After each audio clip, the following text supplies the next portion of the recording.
Бисмиллахир-Рахманир-Рахим. Приветствую, дорогие братья и сестры. Сегодня мы продолжаем цикл видеороликов, дающих общее представление о принципах работы современных технологий. Для того, чтобы понимать, каким образом работают современные сложные устройства, мы с вами рассматриваем историю развития каждого устройства с самого начала. На прошлом видеоролике мы с вами коротко коснулись темы хранения информации на раннем этапе развития человечества. Мы с вами узнали, как развивалась технология письменности, то есть, другими словами, то, как человеку были даны знания касательно записи и хранения информации не только у себя в мозге, но также и на бумажных носителях, и добрались до печатных машин. Сегодня же мы с вами рассмотрим технологию, которая является одной из параллельных ответвлений письменности. Технология, которая позволяет хранить знания не только в виде буквенных обозначений, но также и в виде запечатленных на носителях изображений. Но я не стану затрагивать темы наскальных рисунков или изобразительного искусства, а перейду сразу к более современным версиям технологии, которая имеет отношение к нашим электронным девайсам, например, к фотоаппаратам. Итак, первая предпосылка касательно технологии фотоаппарата, которую я нашел, начинается с X века. Математик и ученый X века Ибн аль-Хайсам из Басры был первым человеком, устроившим нечто вроде фотоаппарата, используя при этом, конечно же, технологию, доступную в его время.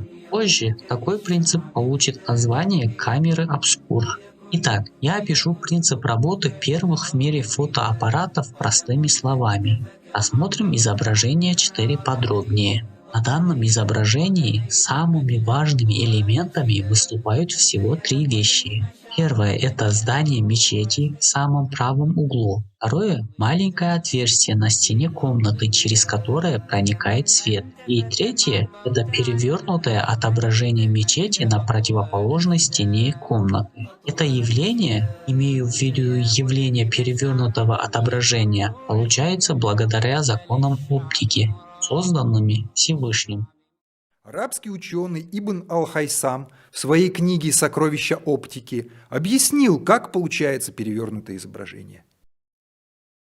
Прямолинейные световые лучи от нижней точки предмета попадают в верхнюю часть экрана, а лучи от верхней точки идут в нижнюю часть экрана.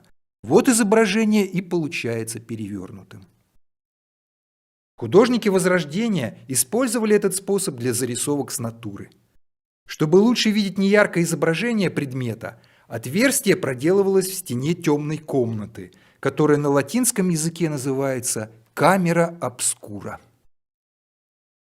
Камеру обскура или темную комнату мы можем сделать из обычной картонной коробки. Стенки коробки покрасим в черный цвет, чтобы они не отражали лишний свет. Теперь сбоку коробки приделаем трубку, чтобы смотреть на стенку нашей пещеры. Не забудьте вырезать отверстие перед тем, как приклеить скотчем трубку. Теперь нам нужно разместить экран, на который будет падать свет. На стенке, которая находится против экрана, необходимо сделать толстой иголкой маленькое отверстие.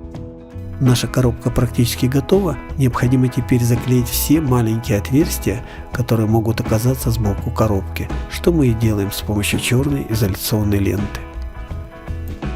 Все готово к эксперименту. В итоге нам пришлось увеличить диаметр отверстия до 2 мм.